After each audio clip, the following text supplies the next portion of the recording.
morning from the glare on my glasses to you. We are back with another math lesson with Miss Maurizio. Today, we are learning about order of operations. Grab a pencil and a notebook. Let's go. All right, order of operations. We have learned about this in the past, but today we're going to get into some really fun equations. Order of operations means the order in which you solve a problem. So there is a specific order and a specific pattern that you must follow when solving. We follow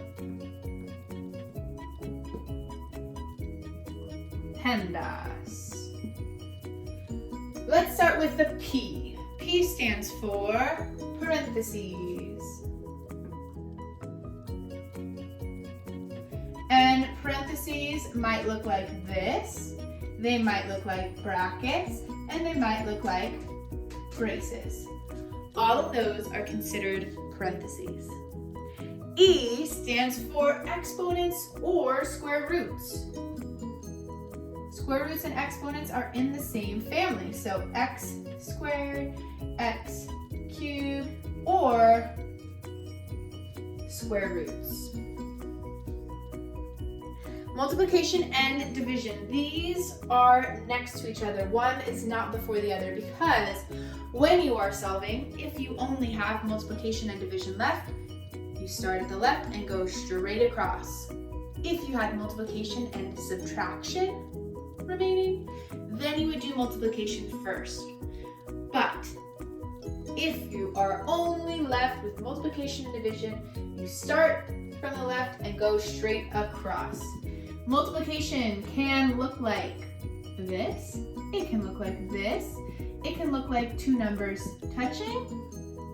Division can look like this, it can look like this, it can look like a fraction. All of those are division.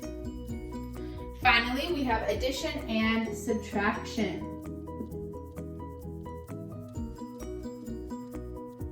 And just like multiplication and division, if you only have addition and subtraction left, you start at the left and go straight across. One does not come before the other.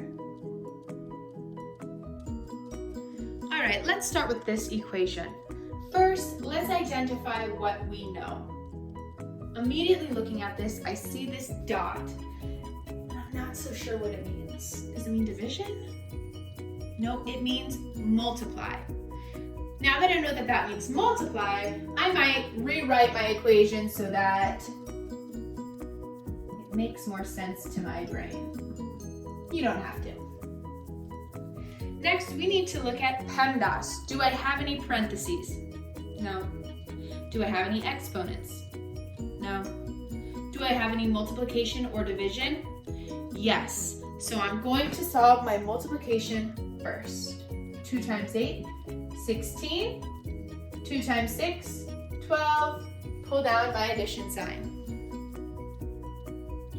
I only have addition left, so I can combine them, and I get 28. Okay, let's identify what we have. We have a lot of 5s and a lot of decimals. Following order of operations, I start with parentheses. Do I have any parentheses? No. Do I have any exponents? Also no. Do I have any multiplication or division? Yes, and remember, one does not come before the other, so we're just going to solve them both. Just because these are decimals, don't get scared. We can do this in our head. 5/10 divided by 5/10. Anytime you divide a number by itself, it will always be 1. 5/10 times 5/10. Well, I know 5 times 5 is 25. And then I need to move the decimal once, twice. 1, 2. I can pull down my remaining numbers and symbols. Ooh, this is tricky. When I have addition and subtraction remaining, what do I need to solve first? That's correct. You're going to start at the left and go all the way across. So we're going to start here at 5/10 plus 1. 1 and 5/10 minus 25 hundredths. I'm gonna think of this like money, $1.50 minus 25 cents.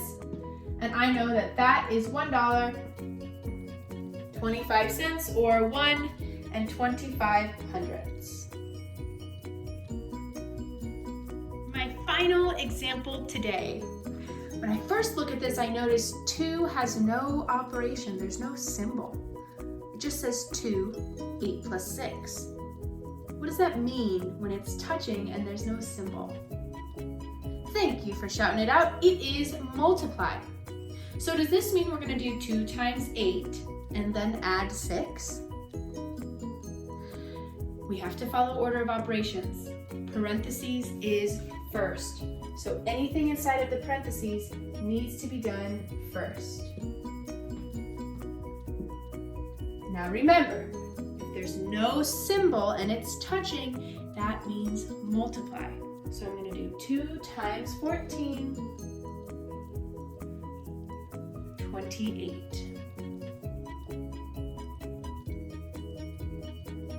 We have a very challenging practice set ahead of us today.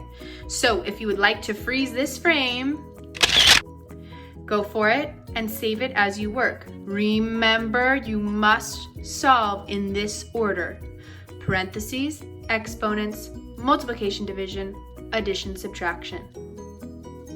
Goodbye all of my friends. Let me know if you have any troubles. I will be on for a live video later. Catch me there if you are having any issues and would like some help. Okay, see you tomorrow.